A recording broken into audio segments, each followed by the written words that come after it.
Hello friends, इस video में मैं आपके साथ चर्चा करूंगा कि आरबीआई ने कल जो सीआरआर रेट यानी कि जो कैश रिजर्व रेशो है उसको रिड्यूस कर दिया। और उसका जो पूरा जो न्यूज़ फ्लो था वो पिछले 5 दिनों से आ रहा था।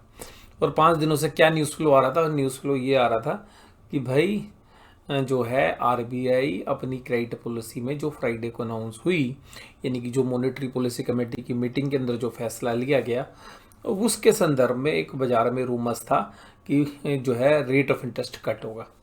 और दूसरी बात ये थी कि भाई सीआरआर कट होगा। लेकिन सीआरआर तो सच्चाई निकल गई, रेट ऑफ इंटरेस्ट कट नहीं हुआ। अब जो सीआरआर कट हुआ उसका क्या इम्प्लीकेशंस बाजार में देखने के लिए मिलेगा आने वाले समय में? क्योंकि देखिएगा, बाजार में एक बहुत बड़ी कहावत है कि buy on rumours sell on news. तो शायद ये जो चीज़ है ये आपको समझने में थोड़ी सी हेल्प करे कि ये क्यों आगे चल के बैंक निफ्टी के ऊपर एक सेलिंग प्रेशर छा सकता है। तो आइएगा, अब सबसे पहले उन्हीं चीज़ों को समझने की चेष्टा करते हैं कि वो चीज़ें होती क्या हैं। तो देखिएगा, सबसे पहली बात है, जब आप बैंक को समझें, बैंक के लिए आप अगर निवेश करते हैं तो आपको समझ होनी बहुत ज़रूरी है। जैसा हमारी जो वीडियोस हैं उनमें हम काफ़ी एजुकेशनल वाला पार्ट आपके साथ शेयर करते हैं। तो आज देखिएगा, मैं पहले पार्ट में आपको यही समझाने की कोशिश करूंगा कि वास्तव में बैंक के इस फैसले का क्या असर बैंक की बैलेंस शीट पर या बैंक के आने वाले जो आगामी जो प्रॉफिट एंड लॉस स्टेटमेंट्स हैं, यानी कि जो क्वार्टरली रिजल्ट्स आएंगे दिसंबर के बाद, और स्पेशली जो जनवरी से मार्च आएंगे उसमें ज़्यादा असर आएगा। तो वो क्या असर हो सकता है? तो सबसे पहले बात आपको समझनी पड़ेगी एक statutory liquid ratio. Statutory liquid ratio का मतलब क्या होता है कि देखिएगा, बैंक जो भी पैसा आप लोगों से उधार लेते हैं, हमसे उधार लेते हैं, यानी कि बैंकों ने जो भी करंट अकाउंट में पैसा उधार ले रखा है, चाहे वो एफडी के रूप में ले रखा है, चाहे वो सेविंग रूप में, यानी कि सेविंग अकाउंट करंट अकाउंट को बोला जाता है कासा। और अगर आपने एफडी भी कर रखी है बैंक में तो बैंकों ने वो पैसा भी हमसे उधार ले रखा है। तो वो पैसा जो टाइम और डिमांड लायबिलिटी, यानी कि जब हम डिमांड करेंगे तो बैंक को वो पैसा देना पड़ेगा, जनरली सेविंग और करंट अकाउंट का। और टाइम लायबिलिटीज, यानी कि एक टाइम के लिए हमने पैसा फिक्स किया हुआ है। तो डिमांड और टाइम लायबिलिटीज जो बैंक की होती है, जिनको हम टोटल डिपॉजिट्स बोलते हैं, तो उसकी एक पर्टिकुलर परसेंटेज बैंक को अपने पास इन्वेस्टमेंट के रूप में रखनी पड़ती हैं, जो कि लिक्विड इन्वेस्टमेंट्स होती हैं, जो गवर्नमेंट के बॉन्ड्स हो सकते हैं, गोल्ड बॉन्ड्स हो सकते हैं, गोल्ड के रिजर्व्स हो सकते हैं, कैश हो सकते हैं। तो ये जो रेशियोज हैं ये आज की डेट में 18% है। ये रेट 18% है।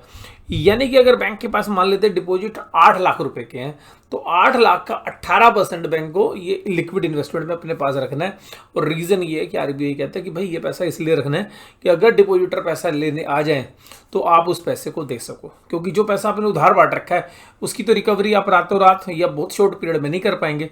लेकिन आपकी जो लिक्विड इन्वेस्टमेंट है उसको बेचकर आप जो कस्टमर्स हैं, जो डिपॉजिटर्स हैं, जो डिमांड और टाइम लायबिलिटीज है, उनको रीपे कर सके। तो ये अभी करंट में 18% है, इसमें कोई छेड़खानी नहीं किया। अगर बात करें दूसरी रेशो की, जिसको बोलते हैं कैश रिजर्व रेशो, तो कैश रिजर्व रेशो क्या होती है? कैश रिजर्व रेशो इस रेशो के अलावा होती है जो 4.5% थी कल के अनाउंसमेंट से पहले। और वो क्या थी कि भाई जितना भी आपके पास लाइबिलिटीज है, मान लीजिएगा बैंक ने 8 लाख रुपए का उधार ले रखा है टोटल, तो time and demand liabilities, time and demand liabilities आपकी 8 लाख है, तो 8 लाख का 4.5% यानी कि 36,000 रुपए आपको आरबीआई के पास रखना पड़ेगा। ये पैसा आपको हमेशा रखना है, ये पैसा हम आपको निकाल के नहीं देंगे, ना हम इस पे आपको ब्याज देंगे।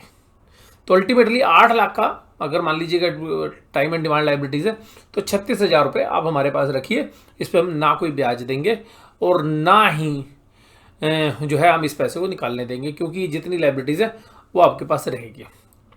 अगर बैंक के अंदर डिफॉल्ट रिस्क होगा तब आरबीआई कहता है कि ठीक है, इस पैसे को निकाल के आप कस्टमर को दे दो। तो ये भी एक शॉर्ट पीरियड के लिए होता है। तो अल्टीमेटली ये एक सेफ्टी वाला रिजर्व होता है।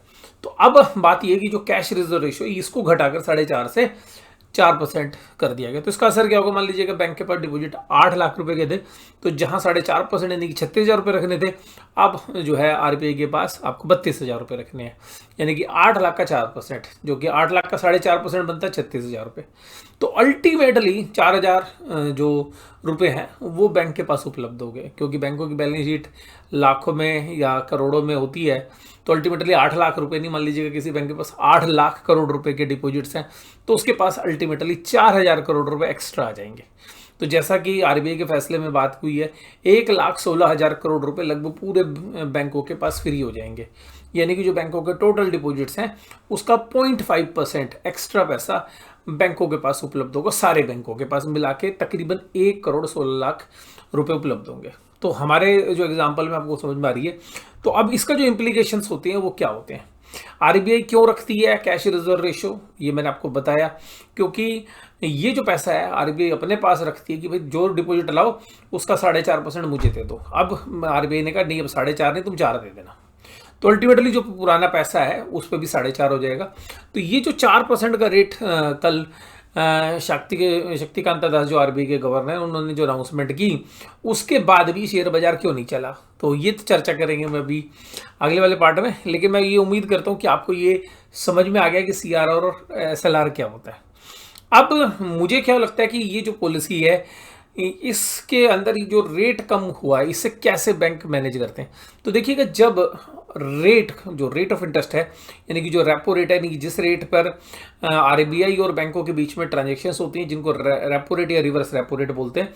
यानी कि रेपो रेट जिस रेट पर आरबीआई पैसा उधार देता है कि भाई ठीक है, तो उधार ले ले पैसा और लोगों में लोन बांट, तो उस पर आरबीआई ब्याज लेता है। तो अल्टीमेटली उस ब्याज के रेट को तो कम किया नहीं आरबीआई ने।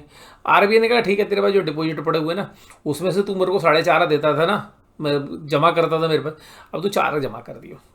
तो अल्टीमेटली जब रेट ऑफ इंटरेस्ट को अगर आरबीआई को कम करना होता है तो रेपो रेट या रिवर्स रेपो रेट को कम करते हैं, लेकिन उसको तो छेड़ा ही नहीं। तो अल्टीमेटली रेट ऑफ इंटरेस्ट नहीं घटने वाले हैं और इससे एक एडिशनल लिक्विडिटी हालांकि किसके पास आएगी, बैंकों के पास आएगी। लेकिन अब इस लाइबिलिटी, जैसे कि आप देख भी रहे हैं कि जो एसएलआर की जो लाइबिलिटीज़ है, एसएलआर की जो इन्वेस्टमेंट है जो एनडीटीएल के ऊपर है, यानी कि net demand and time liabilities के ऊपर है, उससे जो चीज़ें समझ कर आ रही हैं वो ये आ रही है कि लिक्विडिटी आएगी। अब बहुत लोगों के मन में ख्याल है कि जी इससे तो जो है फ़ायदा हो जाएगा बैंकों का।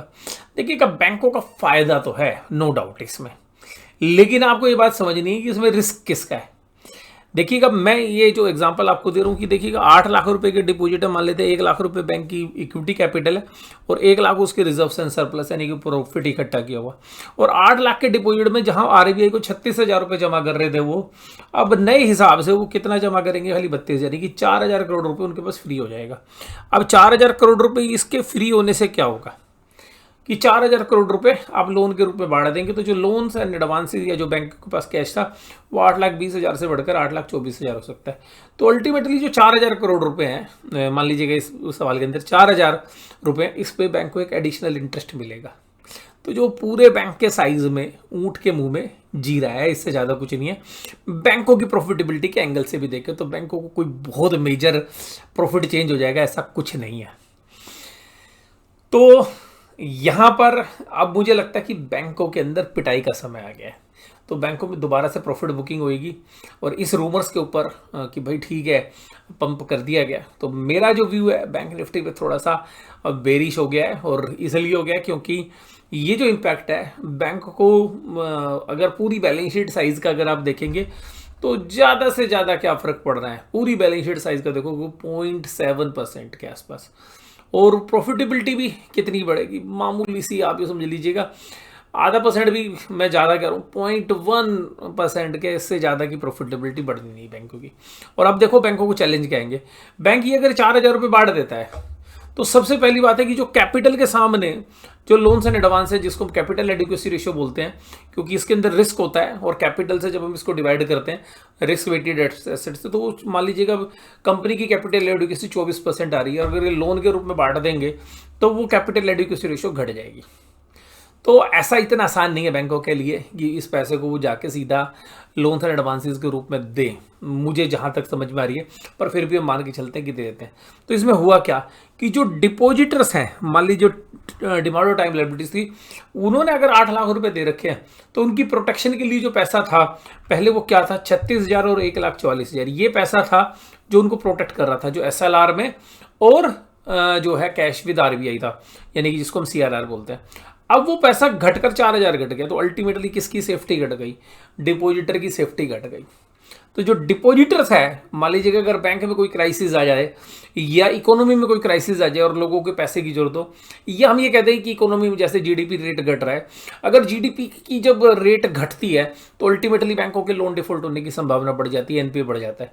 यानी कि इकोनॉमी अच्छा नहीं कर रही, यानी कि लोगों का पैसा नहीं है, लोगों का पैसा नहीं तो बैंकों को लौटाएंगे नहीं।